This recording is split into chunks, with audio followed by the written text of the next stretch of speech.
Fala galera, e aí? Não sei se é agora que você tá vendo aí tá friozinho, mas aqui em São Paulo tá frio. Tá, beleza? Então, hoje a gente vai resolver a lista da semana passada em relação a ópticas e ondas e a refração módulo 3, tá? Beleza? Bora lá para a primeira questão e lembre-se, eu vou resolver os testes porque os inscritos têm as resoluções, e aí se vocês não conseguirem, aí vão no plantão, tirem dúvidas, se vocês quiserem mandar pergunta para mim, deixa aí embaixo nos comentários se vocês quiserem, beleza? Bora lá. A primeira questão que a gente vai fazer aqui vai ser essa questão da VUNESP, e ela fala o quê? O índice de refração absoluto de um determinado material é encontrado fazendo uma relação entre a velocidade da luz no vácuo e no material. Considerando o índice de refração da água como sendo aproximadamente 1,3 e a velocidade da luz no vácuo como sendo 3 vezes 10 a oitava metros por segundo, a melhor estimativa para a velocidade da luz na água é... Então o que a gente vai fazer? A gente vai usar a definição de índice de refração, né? Que aí é o N, que é o índice de refração, é igual à velocidade da luz no vácuo dividido pela velocidade do meio, pela velocidade da luz no meio.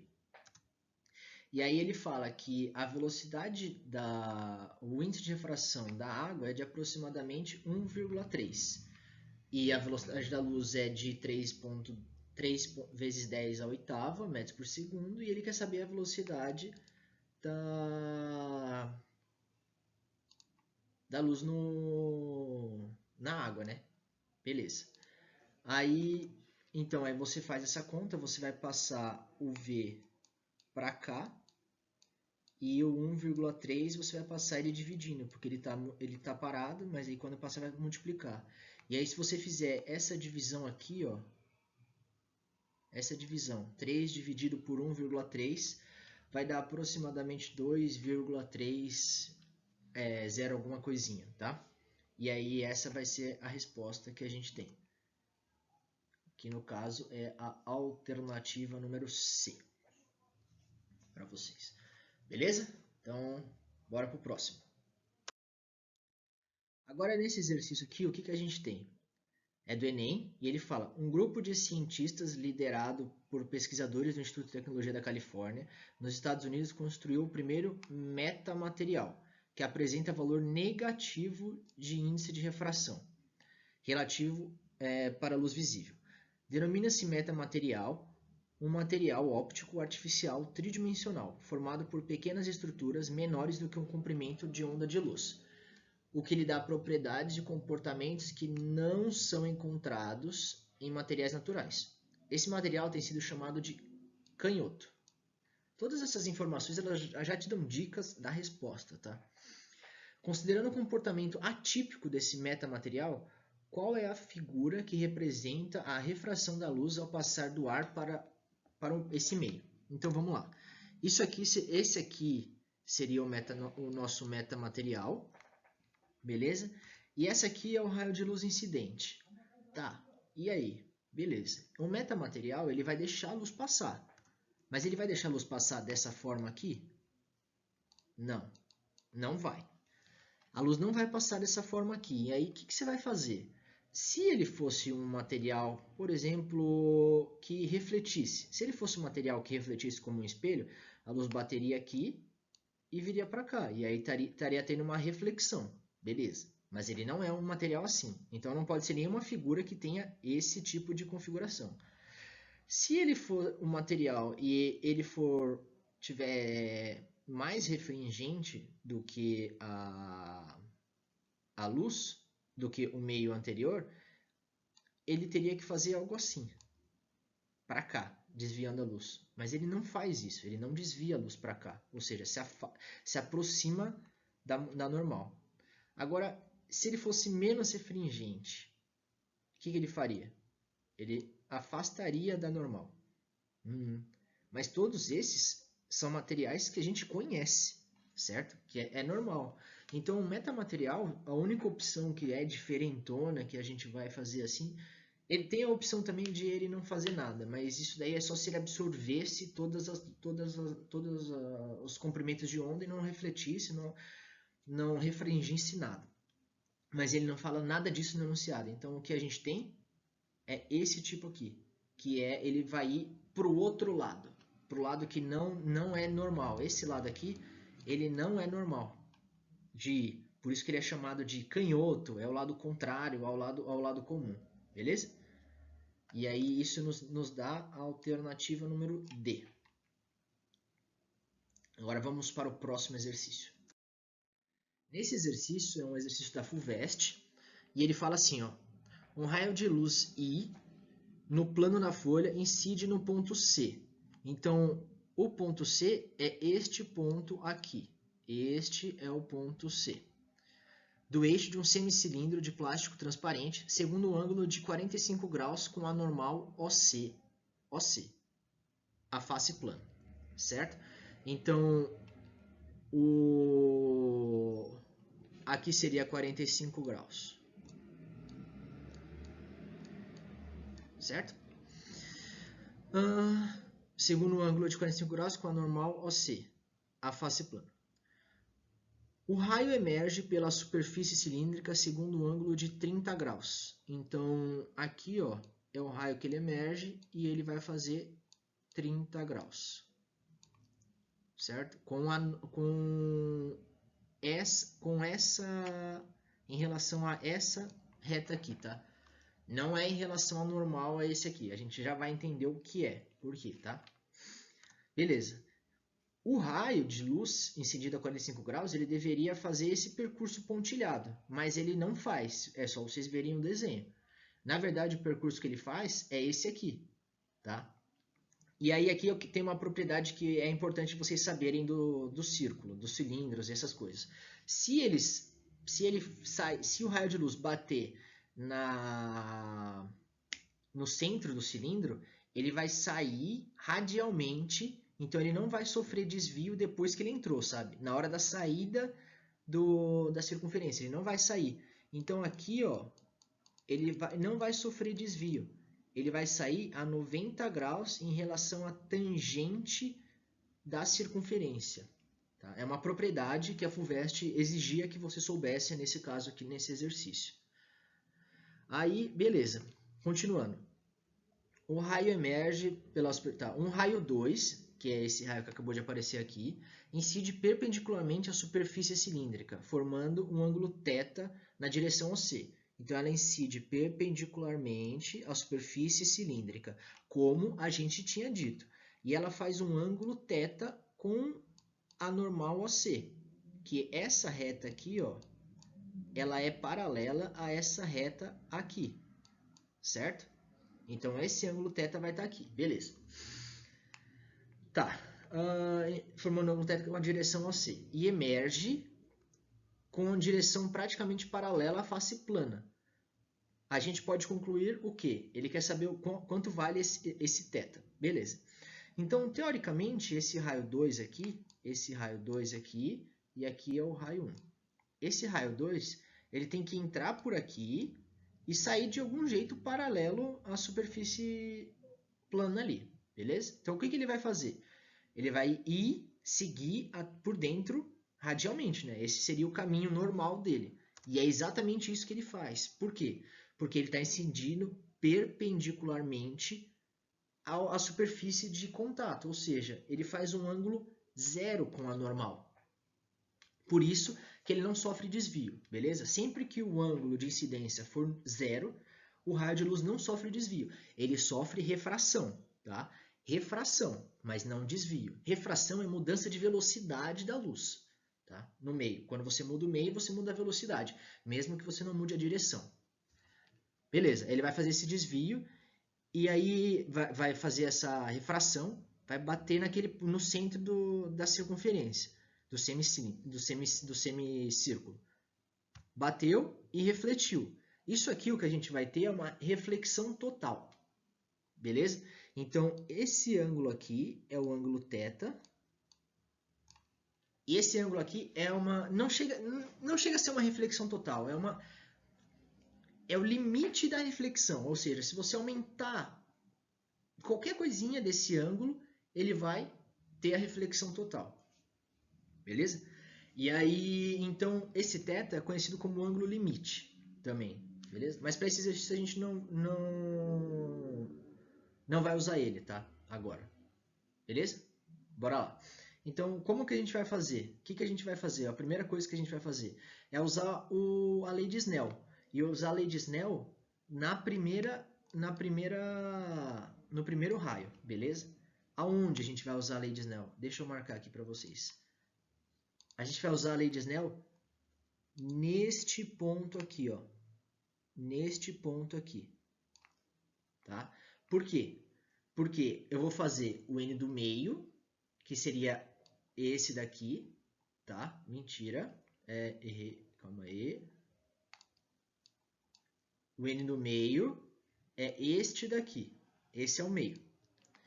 Esse n vezes o seno do ângulo de incidência nele, que é 45 graus, porque é sempre em relação ao normal, é igual ao n do cilindro vezes o ângulo de incidência. Ai, caraca, eu não tenho esse ângulo de incidência aqui. E aí? Aí a gente vai usar as matemáticas. Essa reta aqui, ó, esse raio aqui, ele está igualzinho, na mesma direção que o que está dentro do cilindro. Então, essa reta aqui, ó, ela é paralela a essa reta. Portanto, o que a gente tem é que este ângulo aqui é o ângulo de 30 graus também. Igualzinho o que está aqui fora, beleza? Tá. Aí, então, o que a gente vai ter vai ser n do cilindro vezes o seno de 30. Daí a gente vai fazer essa conta. O n do meio vezes o seno de 45, quanto é? Tem que saber de cabeça aquela tabelinha, beleza? Então, o seno de 45 é raiz de 2 sobre 2. Isso vai ser igual ao n do cilindro vezes meio, que é o seno de 30. Beleza. Aí, o que eu vou fazer aqui? Eu vou passar, vou simplesmente cortar, tá? Não precisa nem passar, eu só vou passar. Tenho 2 dividindo desse lado e tenho 2 dividindo desse lado e eu vou cortar. E aí eu vou passar o n do meio dividindo para cá. Beleza? Beleza, então o que eu sei? Eu sei que o n do cilindro dividido pelo n do meio é igual a raiz de 2. Tá. Aí agora, o que eu vou fazer? Eu vou aplicar a lei de Snell de novo. E é nesse mesmo ponto aqui. Mas eu vou aplicar ela para o outro raio de luz. Tá? Para o raio de luz número 2. Então, o raio de luz número 2... Calma aí. O raio de luz número 2.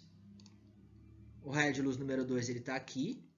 E aí, o que ele vai fazer? Ele vai incidir aqui, não vai sofrer desvio, como eu já expliquei. Então, aqui é o θ. E aí, eu vou pegar este ponto aqui. Beleza? Para o raio 2. O n do meio vai ser eu poderia considerar o ar? Até poderia, porque é um teste e o avaliador não vai ver. Mas em nenhum momento do enunciado ele fala que é ar. Tá? Então, beleza.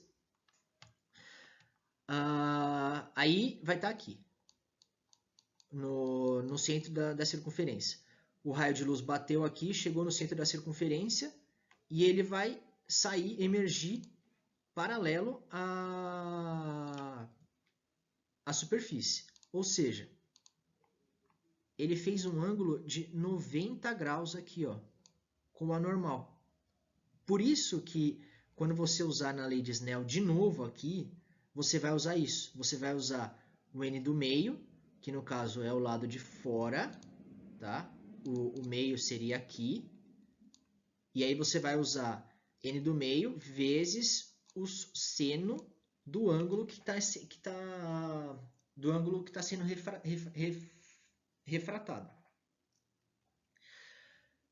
Do raio refratado com a normal. Beleza. Isso é igual ao n do cilindro, que a gente não sabe, ele não fala em nenhum lugar, vezes o seno do ângulo incidente. Beleza. E aí?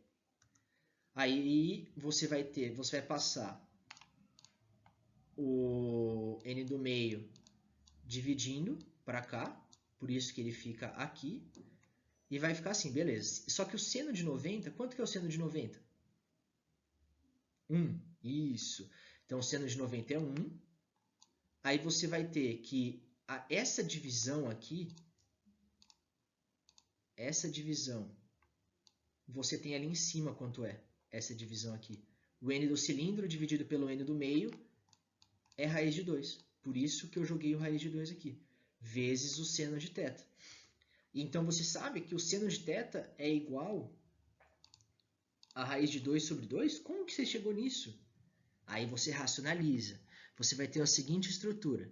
Você vai ter 1 sobre raiz de 2. Aí você vai multiplicar por raiz de 2 em cima e embaixo, que a gente chama de racionalizar. E aí eu vou chegar que isso é raiz de 2 sobre 2. Se vocês quiserem memorizar que eu tenho que raiz de 2, 1 sobre raiz de 2, é a mesma coisa que raiz de 2 sobre 2, isso ajuda vocês já enxergarem, principalmente nesse caso aqui, que você está com o ângulo como sendo 45 graus. Beleza? Tá. Então, o θ, ele é 45 graus, o que nos dá a alternativa número C. A alternativa C, na verdade, né? E este foi o exercício da FUVEST. E aí é o terceiro teste. A gente vai para o próximo teste. Beleza. A alternativa, nesse exercício é o exercício, o teste 4, e ele é o da FUVEST. O que a gente tem? A gente tem um feixe de luz propaga-se no interior de um vidro homogêneo. Quando esse feixe atinge a superfície de separação do vidro com o ar, podemos afirmar que seguramente ocorre. Tá. Então, um vidro. Beleza, eu tenho um vidro aqui. E aí ele fala que eu tenho uma luz incidindo aqui, certo? Seguramente, o que vai acontecer? Ele com certeza vai passar para cá?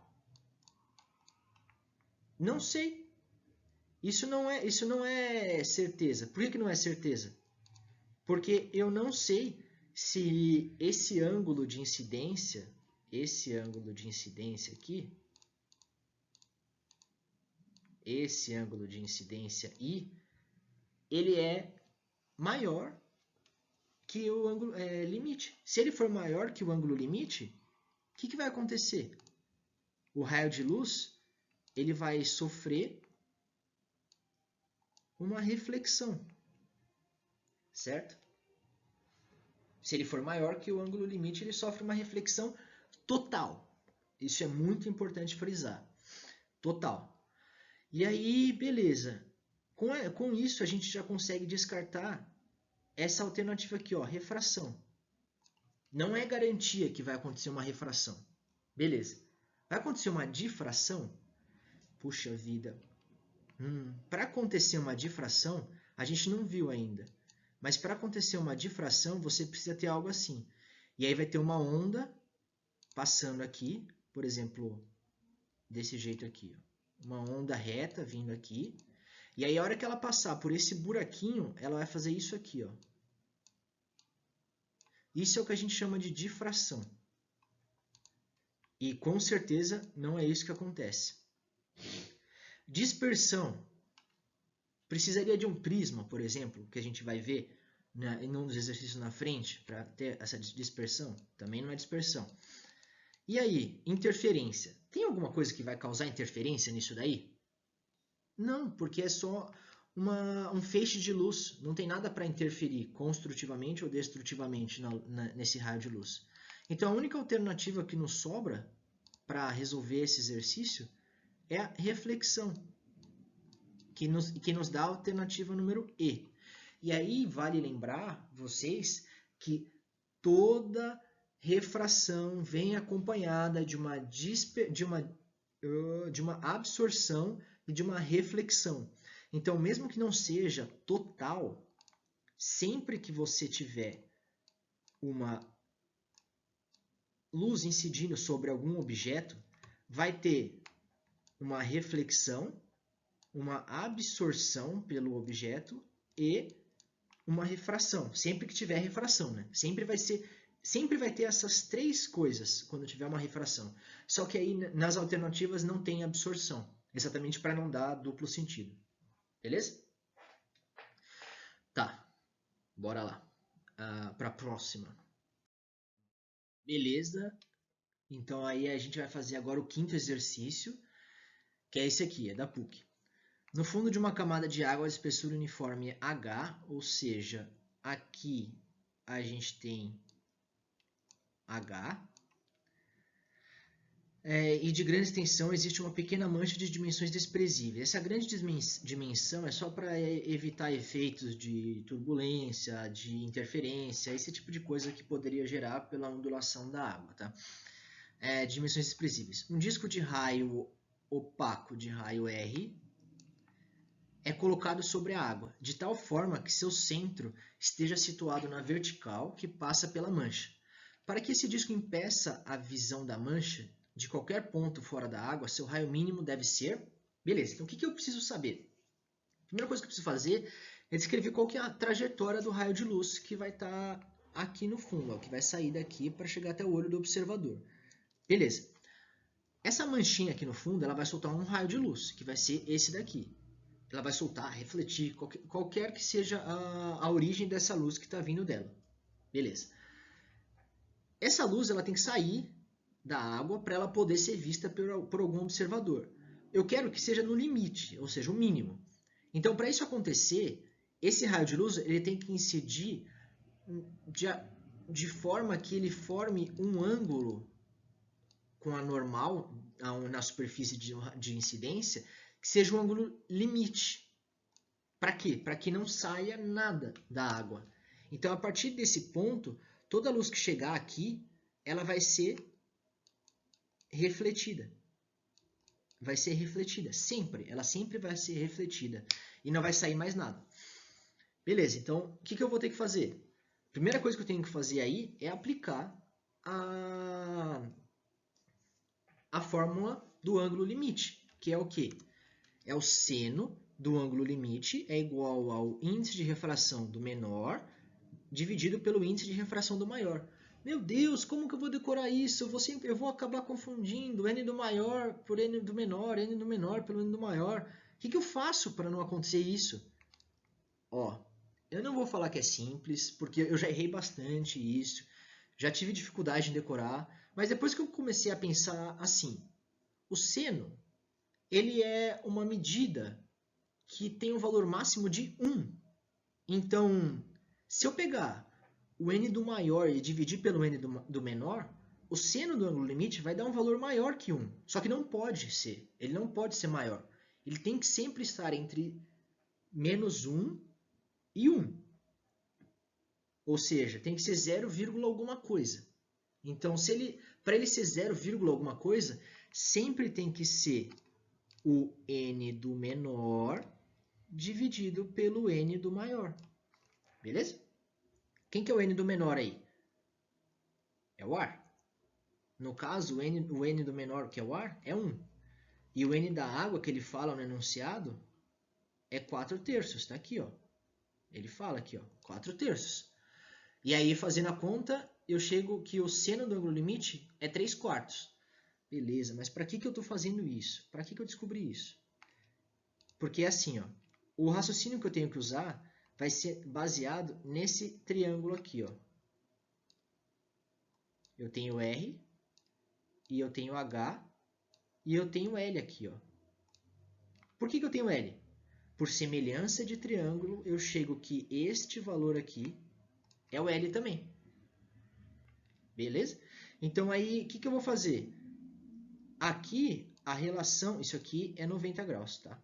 A relação que eu tenho nesse triângulo aqui, que eu posso usar tanto H, quanto R, quanto L, é a tangente. Eu posso usar a tangente. E aí, como é que eu faço para usar a tangente? Eu acho o seno, acho o cosseno e eu consigo fazer a tangente. Então, esse é o raciocínio que eu vou ter para fazer esse exercício, beleza? Então, aqui, O que eu vou usar aqui? A relação fundamental da trigonometria, que é seno ao quadrado de L mais cosseno ao quadrado de L é igual a 1. Essa relação ela é fundamental para vocês fazerem qualquer exercício, praticamente qualquer exercício de trigonometria, tá? Que vocês vão ter mais para frente. Não sei se vocês já estão tendo isso, mas se tiver, essa fórmula é fundamental que vocês saibam, que é a relação fundamental, tá? O nome já diz. Beleza. E aí, o que eu sei? Eu sei que o seno ao quadrado, eu sei que o seno de L vale 3/4, então eu joguei aqui, ó, seno de L valendo 3/4, elevado ao quadrado, mais cosseno ao quadrado de L igual a 1. E aí, o que eu vou chegar? Eu vou chegar em cosseno de L é mais ou menos raiz de 7 sobre 4. Aí, como que eu faço essa conta? Eu vou fazer isso aqui, ó. Deixa eu apagar aqui para fazer a conta aqui. Beleza. O que eu vou fazer aqui? Essa conta aí vai ser 9 dividido por 16, que é essa parte aqui da conta, certo?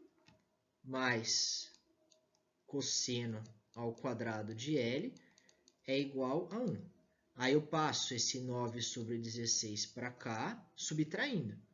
Aí fica cosseno ao quadrado de L igual a 1 menos 9 sobre 16. Daí eu vou tirar vou fazer cosseno ao quadrado de L é igual a tiro o mínimo múltiplo comum, que é 16. Aí vai ficar 16 menos 9. E aí vai dar cosseno ao quadrado de L é igual a 7 sobre 16. Daí eu tiro a raiz quadrada dos dois lados. Mas para fazer isso eu pago um preço, que é colocar o mais ou menos na frente da raiz. Por quê?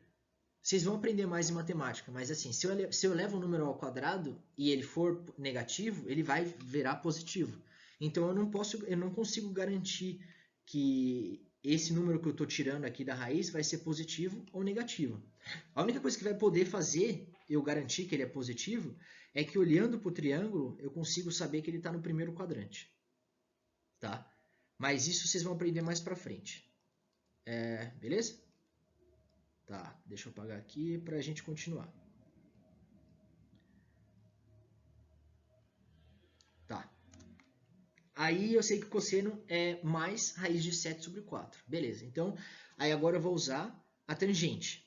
A tangente de L é igual ao R, que está aqui, tá? O R, que é esse aqui, que eu usei como R aqui, mas é R, tá? É a mesma coisa aqui.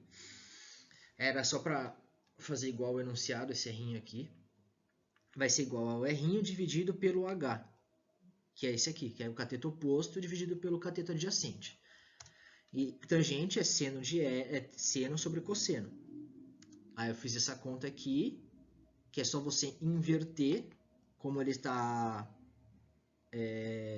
um sobre o outro, é só você pode cortar aqui, se você fizer a inversão correta dessa fração aqui. E aí você vai descobrir que o R é igual a 3 sobre raiz de 7H, que nos dá a alternativa número C. Beleza? Tá, então vamos para o próximo exercício. O sexto exercício, ele nos fala isso aqui, ó. Um aluno leu que a velocidade da luz V é diferente para diferentes meios materiais, nos quais se propaga e que seu valor depende da razão entre a velocidade da luz no vácuo e o índice de refração n do meio em que se propaga. Ao expor uma placa de vidro lisa e plana a um feixe de luz monocromática, observou que o feixe luminoso incidente e o refratado formaram ângulos respectivamente iguais a 45 graus e 30 graus, como está no desenho aí embaixo.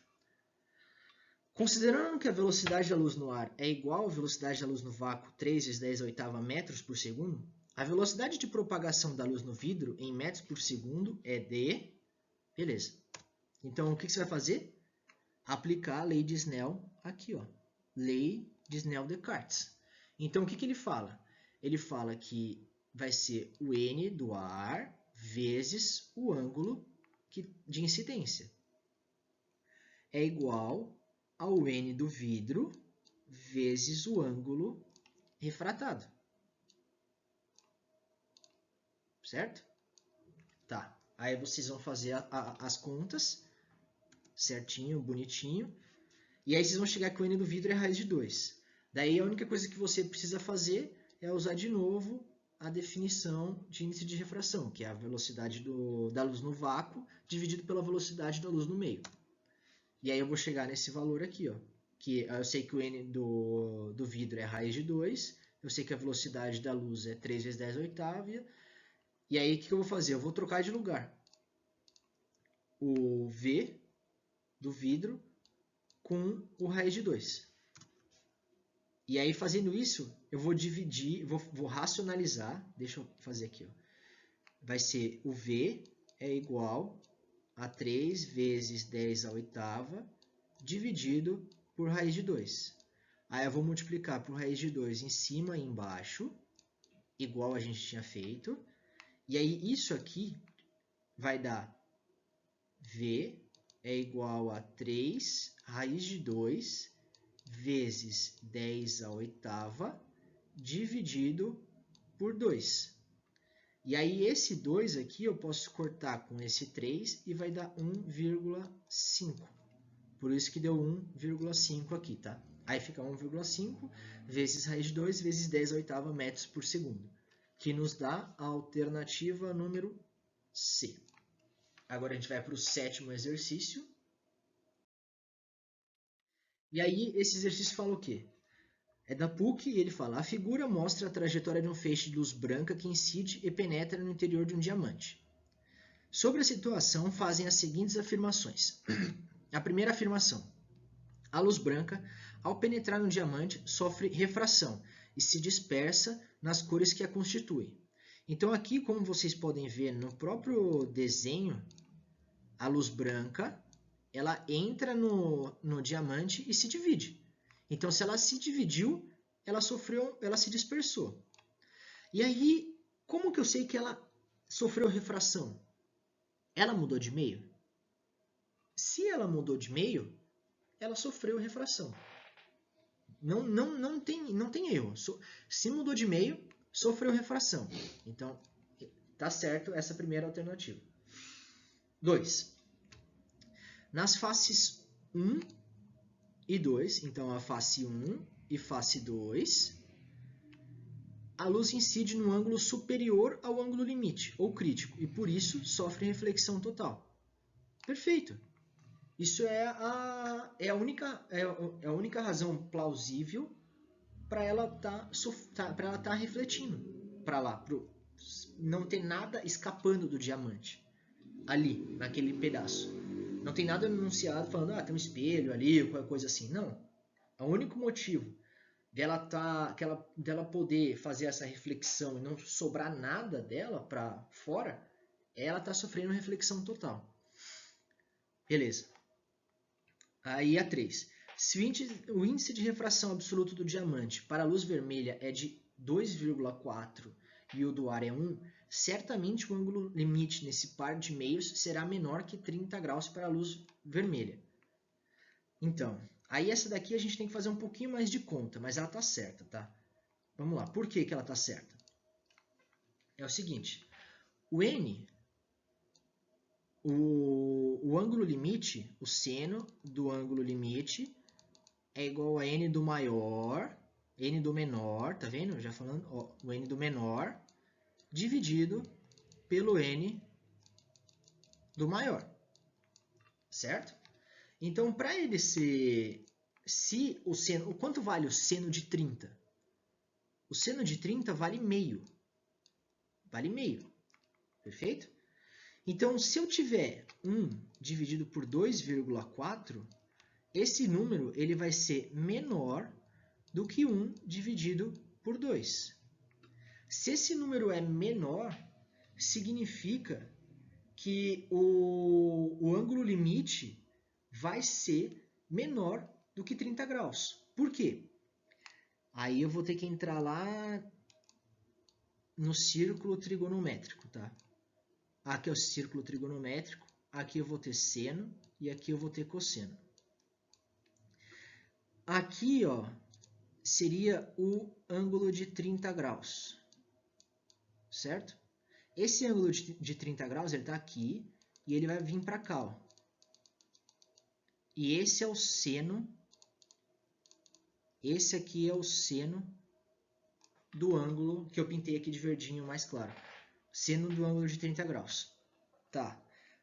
Agora, se eu pegar um ângulo que é menor que 30 graus, que no caso aí é o próprio seno o 2,4 aí, esse 2,4, ele vai estar aqui, ó. Por exemplo, esse ângulo aqui é um ângulo menor que 30 graus. Se ele é um ângulo menor que 30, se ele é um ângulo menor que 30 graus, consequentemente, o seno dele vai ser menor que menor que o seno do ângulo de 30 graus. Por causa dessa definição, esse esquema gráfico aqui, acho que fica mais fácil de vocês entenderem o porquê que essa 3 está certo. Beleza? Isso nos dá a alternativa número alternativa D. Bora para o próximo. Tá, essa é a 18ª questão que a gente vai fazer. Da Unifesp. O gráfico mostra a relação entre os ângulos de incidência e de refração entre dois materiais transparentes e homogêneos, quando o raio de luz incide sobre a superfície de separação entre esses meios, qualquer que seja o sentido de percurso. Se esses materiais fossem utilizados para produzir a casca e o núcleo de fibras ópticas, deveria compor o núcleo da fibra, o meio. Tá, então aqui o que vocês precisam saber é o conteúdo de fibra óptica, né? Então o que você tem? Você tem o núcleo, e aí aqui você tem a casca. Então aqui você tem a casca e aqui você tem o núcleo. A fibra óptica ela funciona assim, vai vir um raio de luz aqui, vai bater, vai voltar, vai vir um raio de luz e vai fazendo isso, batendo na superfície de separação e voltando. Como que acontece? O essencial que vocês precisam saber disso daí é que para acontecer reflexão total, a luz tem que estar indo do meio de índice de refração maior para o meio de índice de refração menor. Beleza? Então, o N... Então, o N do núcleo tem que ser maior que o N da casca. Isso aqui é essencial que vocês saibam, tá? Quando está falando de fibra óptica. Aí, beleza. Agora a gente vai ter que interpretar esse gráfico. O que raios eles estão falando, né? Então, o que ele está falando? Ó, se a luz incidir pela superfície B no ângulo de 20 graus, ela vai sair na superfície A com um ângulo mais ou menos de 20 graus também. Seria mais ou menos, é isso que ela está falando. Se ela incidir pela superfície A, pelo meio A, ao ângulo de 40 graus, ela vai refringir na superfície B com um ângulo de 45 graus. E se ela incidir com um ângulo de 45 graus da superfície B para a superfície A, ela vai refringir com um ângulo de 40 graus.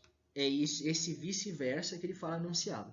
E aí o que a gente chega? A gente chega que quando ela está no meio B, é o meio em que ela consegue chegar a 90 graus. Então, o que eu sei a partir disso? Que o único meio que a luz consegue, vamos dizer, ser refringida com um ângulo de 90 graus é o meio B. Ou seja, o N do B ele tem que ser menor que o N do A. Por quê? Para o ângulo de incidência, ser o ângulo refratado ser 90 graus, o que está acontecendo? Está acontecendo uma reflexão total. Então, inclusive, esse gráfico ele te dá qual que é o ângulo limite. O ângulo limite é o ângulo de 60 graus. Então, para esses meios A e B, para o meio A, o ângulo limite é o ângulo de 60 graus. Isso para o meio A. E aí, só de você saber que a gente está falando de ângulo limite, ângulo de reflexão total, e que o NA é maior que o NB, e saber a teoria da fibra óptica, a gente consegue resolver esse exercício. E aí ele te dá a alternativa A, porque A é mais refringente. E é isso, galera. Hoje foi um pouquinho mais longo, mas eu espero poder ajudar vocês, continuar ajudando. Um ótimo fim de semana para vocês. Um beijo e um queijo. E até a próxima.